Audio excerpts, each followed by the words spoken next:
Also like to thank Ian and the Content Marketplace team for all that work over the past 5 or 10 years at this point. We are essentially the internal quant customers within Thomson Reuters, and we look at all these various content sets to figure out how you can generate alpha, what new information you can get out of it, and being able to link all of these pieces up is tremendously valuable. And in fact, I've stolen the same kind of diagram here, condensed it down to a couple of slides. When we came in originally, these were all different acquisitions, different content sets, different pieces of information that didn't relate to each other. And we found there's much more information in pulling these together. You know, originally, when the company I came from, StarMine, was created, there was a StarMine indicator.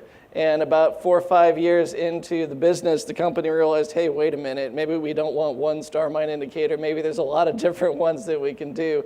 So that ended up becoming an analyst revisions model. And then you can look at valuation, momentum, short interest, insider transactions, ownership, all these different databases. And you find that when everything agrees, you've got a much stronger investment thesis than when some things say buy and some things say sell and some things say run away. It's just much more reassuring to put all these various pieces together and give a really in-depth understanding of what's going on. Now we're moving into this position where unstructured data is coming in from all over the place. So fortunately, we've got this enormous framework already in place. We know what entities we're talking about, how they're related to each other, all their fundamentals. What else can we learn about them? And so another business that has been built along the way is this intelligent tagging platform. It's gotten smarter and smarter as time has gone by. And you know, offering it feedback, the more things that it looks at, the better it gets. And this brings me back to my grammar school days. There is Saturday morning cartoons. They teach you about parts of speech like nouns. You can look this up on YouTube. You can find the Schoolhouse Rock version. A noun is a person, place, or thing.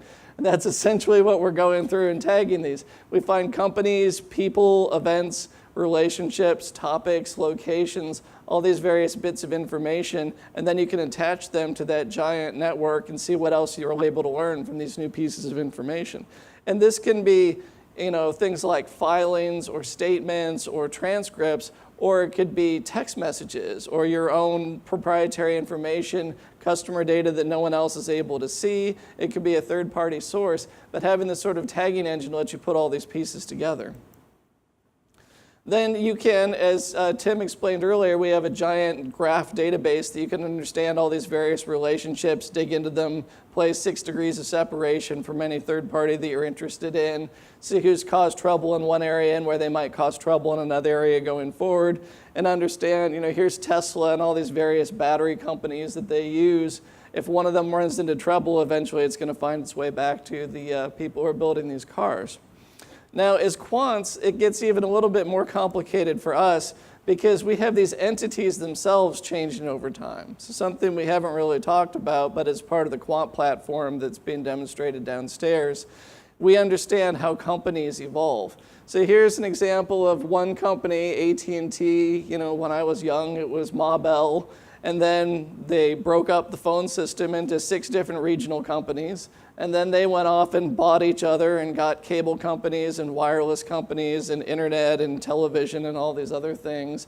Along the way, you had startups like MCI and WorldCom that are themselves roll-ups of 200 or 300 companies buying each other, going bankrupt. Then one of the baby bells buys Mama Bell and then takes its name and makes it lowercase AT&T, which caused lots of chaos in the system because people weren't sure which of these had what history attached to what.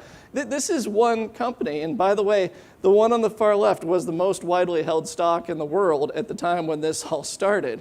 So this is going on with all of these entities, and there's this constant creation and destruction of companies that makes it very difficult to track these things.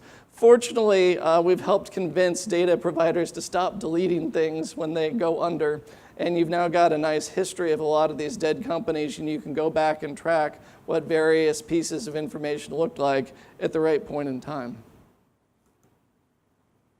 So what we're doing now is we're trying to find new data sources and see where can we put this artificial intelligence, machine learning, big data, throw in the buzzword of your choice here, to try to extract more insight. And a lot of people start with basic, well, price data, how are things correlated to each other, statistical arbitrage kind of thing. We found that you can actually get much stronger signals if you start overlaying the fundamentals that are known market drivers. So we know, for example, that earnings matter. Well, actually, in most countries. I do go to some places in emerging markets, and I've talked to some technical traders, and they're like, what are financial statements? Like, okay, let's back up a little bit. You probably want to look at the underlying profitability of a company, what sort of sales it's making. Is it growing? What do the costs look like? Margins, all of this. And we can use these big data techniques to see what's going on as it's happening, rather than waiting till after it's happened and getting the financial statements. We've already seen this morning big data being used for macros. So the very first presentation, the strategist was talking about how, we're counting cars in parking lots and ships out there and seeing what the level of economic activity is as it's happening. And this gives you a macro view, especially into commodity type areas where it's pretty easy to see the supply and demand going on. And you can track these things as they're happening. You can also get into the world of fund flows and see who's buying and selling what. We've had tick data for a very long time. Certain people are probably smarter in their trades than others. There's lots of new pieces of information related to transactions that you can get your hands on. And then probably the most promising area for new data sources here is on the events side. We started out with credit risk, and I'll walk you through how that works. If a company goes bankrupt, the equity goes to zero, that's a pretty big deal. If it gets acquired, you might see a 30% movement overnight. So if you had some ability to predict when deals are going to happen, that'd be tremendously valuable. You have environmental disasters, management changes, supply chain interruptions, all sorts of third-party risk. These are areas where there aren't really databases yet, and we're able to use these big data techniques to go through and create new pieces of information that can be joined up with everything else. And again, I want to point out, it's not that this supplants what came before. This is additional information that you can see beyond what you already know about companies that helps fill out that picture. And traditional quant factors probably capture 15, 20% of what's going on in the markets. So if this gives us another 10, 20%, we've increased our understanding. But there are just so many moving pieces. The more of the picture you see, the better you're going to be able to make these different bets. Now, where does this big data come from? I've collected it into three major categories here. One is text and multimedia. So news has been around for quite some time. Social media sentiment, there's plenty of it. Some of it is more meaningful than others. Blog sites, communities, discussions, photos, things that get tagged. Seems like every time I come to Asia, I get tagged on Facebook with some of my colleagues. Interesting that it happens here so much. Dark corners of the internet. What can you find out by looking around at various specialty sites?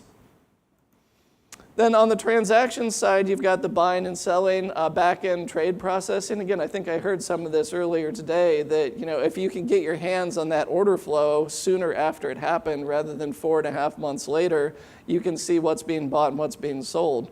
Credit cards, point of sale, tremendously interesting. Anything that people are buying and selling. And then the third area is the one that's growing the most explosively right now. It's this Internet of Things, sensors. Everything is being tracked. Your phone knows where it is, how fast it's moving, what's the humidity, is anybody stepping on it. All of the crops in the world are being monitored from satellites. I live in an area of vineyards. Every 10 feet, there's a little sensor there that's saying how thirsty is the grape, how sunny is it in the shade or not. And you can really micromanage all of these systems to increase crop yield, optimize traffic moving around. Amazon Prime, all these various sorts of things make life easier, and they're all gathering data. Self-driving cars, your car, again, knows where it's going, what radio station you're listening to, what's the air pressure in each tire, what's the traffic around you. You look at the, I'm in Moscow riding in the back of a car, and I'm seeing in front of me real-time view of traffic down to the length of about 3 cars. And we slow down, and all of a sudden it gets red in front of us. And what it's doing is it's sourcing this information from the people who are using the system. So a crowd is a bunch of people, and if they're all using the same system, well then voila, the crowd shows up on this map. All this information is being gathered, and it's starting to make its way into the financial systems. So what I'm going to do next is I'm going to give you, in each of these areas, One example of something that is new data that we've built out and we actually have active indicators. And then another one of new data that we're working on that we expect to come online fairly soon. Or we could put you in touch with somebody who's gathering that kind of information. So text mining. The first thing people did with text is to measure sentiment, news sentiment, good, bad, pretty straightforward, can be done in a very quick way. One thing we came to understand, though, is that language is an amazing thing and can be used in many different ways. And if you're looking for a particular kind of event, it might change the language that you're looking for. So we have all these great, open source techniques. You can go out on the internet and find out how to stem words, use various statistical approaches. In English, you want to break them down to a root. So like potentially violating the covenants becomes potential violate covenant. Covenant, now that's an interesting word. It doesn't really show up in a typical sentiment dictionary, but when it has to do with credit risk, that's very important. Whereas good morning, not very interesting. Apple could be a company, could be a fruit. I don't know. This stuff is hard to figure out from words. Officers arrested, probably want to take a look at that. That one sounds pretty interesting. And we've sorted all of these on information gain, and you can see that some of them are likely to lead to credit problems. For example, we will no longer be a going concern is a very specific set of accounting terminology that tells you this company's got serious problems, whereas somebody who has record profits is going to have less of a credit situation to worry about.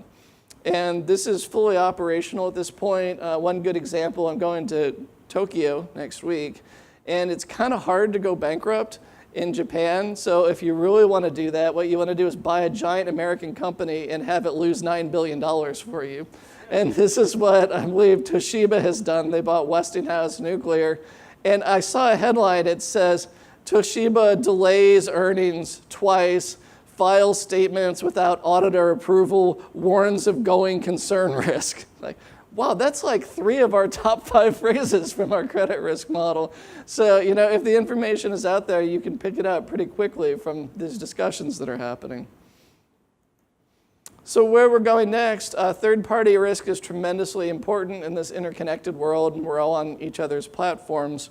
We want to know who we're dealing with, and is there bribery, slavery, corruption, any sort of, things that you don't really want to be associated with. And these are hard to find by definition because people, are trying to cover their tracks. So we have giant amounts of information, various documents that we link up using the information tagging and the perm IDs. And as we go through, we can find evidence that, will upgrade or downgrade these various risks. You can do the same thing with supply chain. If you know where all the plants are, and you know where the floods and the tornadoes and the earthquakes and the labor strikes and other disruptions are, then you can put together an alerting system that shows here's where all the various risks are in your system, and this is what you probably want to do to mitigate it. And we think that next 5-10 years, you're going to see more and more things build out in this area where you have formally unstructured text information that's really giving you very strong quantitative signals. Next area is looking at ownership data. So when funds buy and sell, that becomes public record in many places. In the US, we have 13F forms that show filings of what the people bought. And you may notice there's ETFs that are popping up called hedge fund cloning ETFs. Basically, they try to buy what the hedge fund buys. We found that the information is a little too slow to really pull that off effectively because the hedge fund probably sold it 5 weeks before you find out that they had bought it. But what we do see is there is consistency in styles that fund managers use, at least one would hope, that if you go to a value manager and they were a value manager last month, they're a value manager next month, and they're not just chasing bubble stocks because that's not what a value manager does. And you can look at how these various characteristics of companies rotate in popularity. And what we do is on a weekly basis, we rank what factors are popular. So volume always matters. We've got a couple of value factors. Interest coverage has fallen. It's at 5 on this one from a few years ago. It's fallen down to something like 11 on the list because interest rates are so low. People aren't really concerned about interest coverage so much anymore. And what you can do is you can get an estimate of how many fund managers are going to have this company show up in their screen based on their preferences. And the more people whose screen it passes, the more likely they are to buy it. And the original inspiration behind this was for investor relations, thinking there's more funds than there are stocks. So if you're the investor relations person at this company, what fund manager do you want to approach? And sure enough, if what they're looking for is what you have, then you've essentially got Match.com going on for investor relations. And we found that the people at the top of the list were 80 times, almost 100 times as likely to buy that company as the ones farther down the list, which makes sense. If you understand what people are looking for, you can help them find it. So the next step in that is to see the transactions as they're happening. So this should be a familiar looking picture of people lining up in front of stores. You can take a picture of how many people are lined up in front of that store. You can also look at their cell phone, and that cell phone is looking back at you. And I hear stories about people standing in line, and then they get something from the store across the street saying, come to our mall and we'll give you a 15% discount. Like, hey, wait a minute, how did you know that I was here?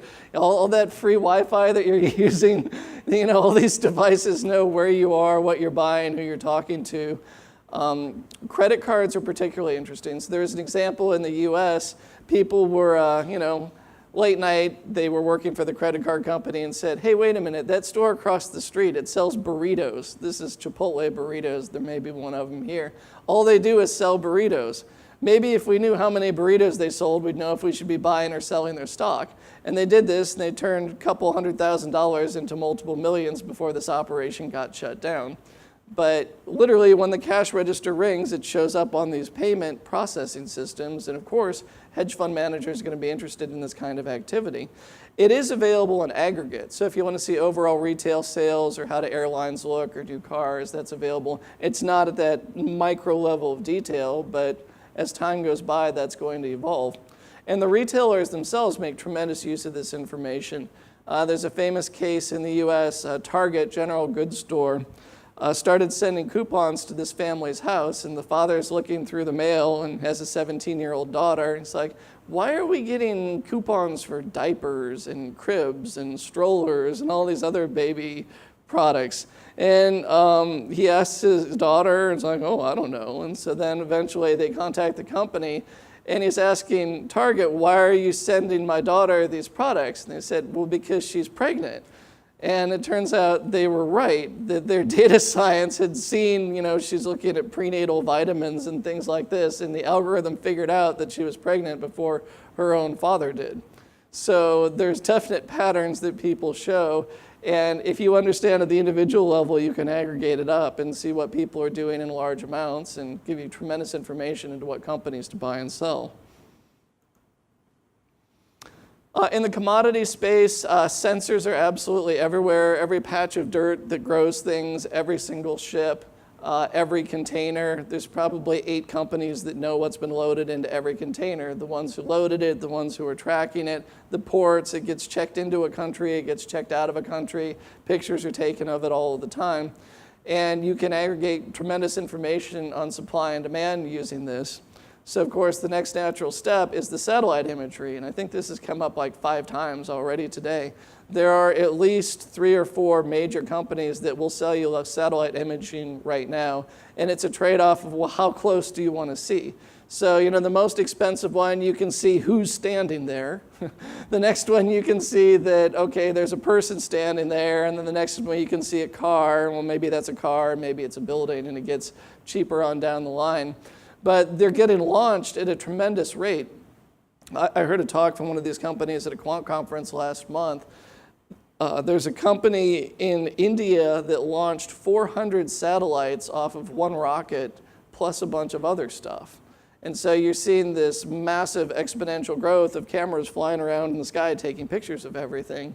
And that's commercialized. You can buy the photos, you can run your own convolutional neural networks if that makes you happy, or you can buy the data itself and say, okay, this store has this much traffic and this store has this much traffic, and they'll just sell you the time series. And it's gotten to the point where there's actually some gaming going on. So I was talking to my colleagues in Singapore, and they said, yeah, we heard there's these companies, they're out moving lorries around in the parking lot to make it look like there's a lot of activity to convince the hedge fund guys to buy their stock.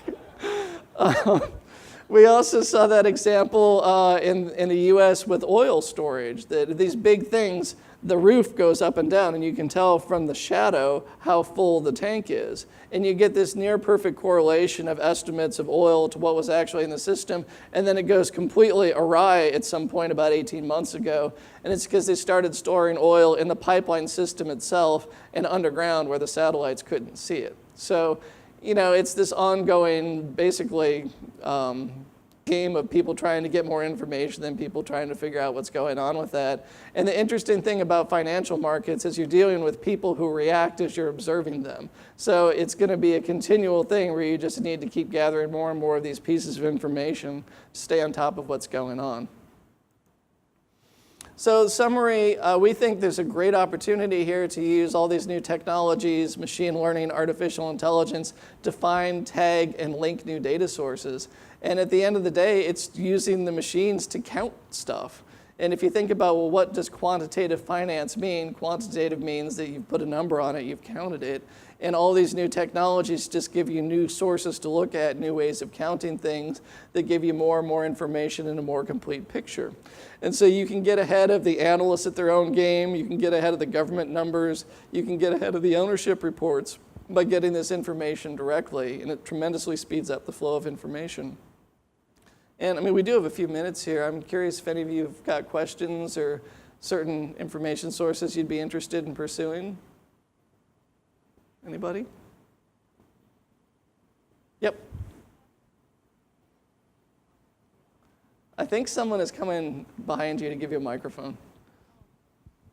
Thank you very much. A very interesting discussion with some interesting examples. I'd be curious in your observations about these allegations of the use of analytics and big data to influence the outcome of Brexit. There's been a lot of speculation in the media about that. Oh, that's a big one. I actually spoke at a Brexit conference last fall. The best thing is the more pieces of information you look at, the better your view is going to be. So I'm not familiar with some of those exact allegations, but I do know that we take polls, for example, and we poll on the pound versus the dollar on a regular basis. And going into Brexit, we could definitely see the more accurate people at forecasts were on the south side of it, that they were expecting the pound was going to drop, and did get that direction correct, at least as far as those polls were going. But we've seen polls have all kinds of interesting problems with political elections going forward. The more pieces of information you look at, the more reliable it is going to be.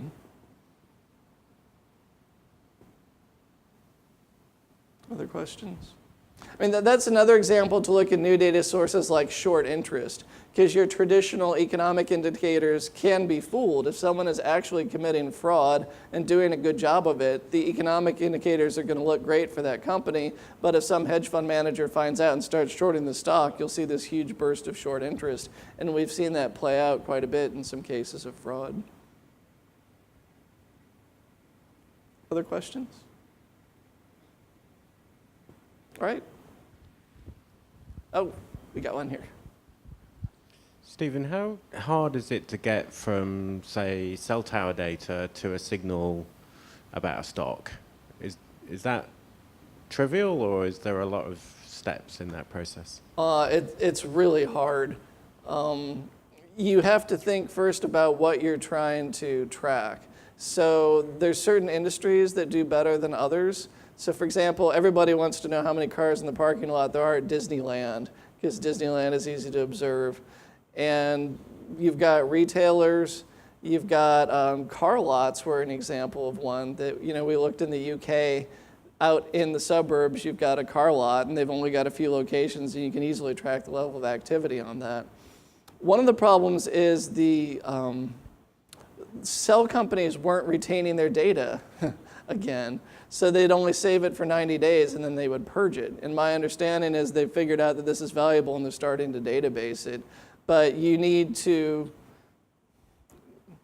and again, they're not used to thinking like financial people necessarily, so seeing what's going on at one location isn't going to tell you what's going on in all the various branches. So if you've got an industry or a situation that is pretty isolated and easier to track, that's going to be much simpler than something that's spread all over the place or can be hidden. But it also shows up in unusual ways. For example, airlines, you can tell from cell phone data what the load was on a plane and if it arrived early or late, right? Because when the plane goes off, everybody turns off their phones and those all get counted. And when the plane lands, everybody turns on their phones and they get counted. So you know exactly when it landed, where it landed, and how many people were on the plane. So in theory, you could aggregate all of that stuff, but you need to get your hands on the data and get it sold to you at that level of disaggregation. And even then, how many flights do these giant global airlines operate?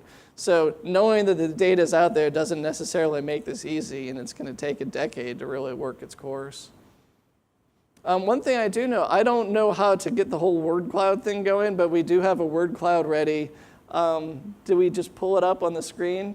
Because I had a question. Yeah, what alternative data sets would you be interested in? So if you want to type a one-word answer there with your phone, we can see in real time how this works. And you got 30, 29.